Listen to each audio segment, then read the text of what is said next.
एक महत्त्वाची अपडेट आहे। ठाकरेंच्या सेनेनं राम मंदिरासाठी दिलेल्या 4 किलो चांदीच्या विटा गायब झाल्यात का अशी चर्चा सध्या सुरू झालेली आहे। कारण खासदार संजय राऊत यांनी सोशल मीडियावर तशी पोस्ट केली आणि आरोप केलाय। उद्धव ठाकरेंकडून 1 कोटी रुपयांपेक्षा जास्त किमतीच्या विटा दान करण्यात आलेल्या होत्या असं राऊतांनी म्हटलं। चांदीच्या विटांचं नेमकं काय केलं याची ट्रस्टकडून माहिती नाही। चांदी कुठे गेली याचा सखोल तपासाची आता वेळ आली आहे असंही संजय राऊत यांनी म्हटलेलं आहे। अयोध्येमध्ये जी चोरी झाली त्या संदर्भातली ही महत्त्वाची अपडेट। ठाकरेंच्या सेनेनं राम मंदिरासाठी 4 किलो चांदीच्या विटा दिलेल्या होत्या, त्या आता गायब झाल्यात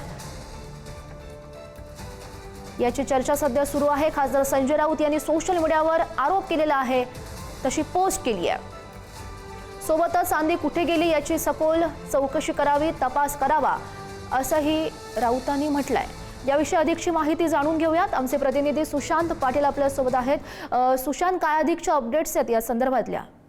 संजय राऊत यांनी ट्विट केले आहे की अयोध्येतील राम मंदिर बांधकामासाठी शिवसेनेने म्हणजे उद्धव ठाकरेच्या शिवसेनेने 4 किलो वजनाच्या चांदीच्या विटा ह्या देण्यात आल्या होत्या आणि 1 कोटी रुपयांची देणगी देण्यात आली होती। मात्र ही देणगी हजारो शिवसैनिक आणि संतांच्या उपस्थितीत दिली होती। मात्र वर्षानुवर्ष झाले तरी राम मंदिर ट्रस्टकडून या चांदीच्या विटेची कोणती पावती किंवा अपडेट मिळाली नाही असा हा ट्विट करण्यात आलाय।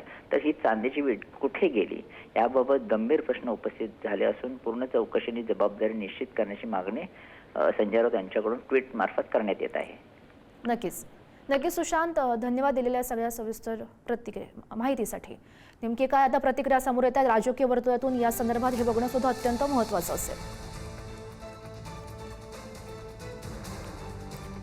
महत्त्वाची अपडेट आपण बघू शकतोय। ठाकरेंच्या शिवसेनेकडून अयोध्येतील राम मंदिरासाठी 4 किलो चांदीच्या विटा देण्यात आलेल्या होत्या, मात्र त्या विटा आता गायब झाल्याचा आरोप केलेला आहे खासदार संजय राऊतांनी।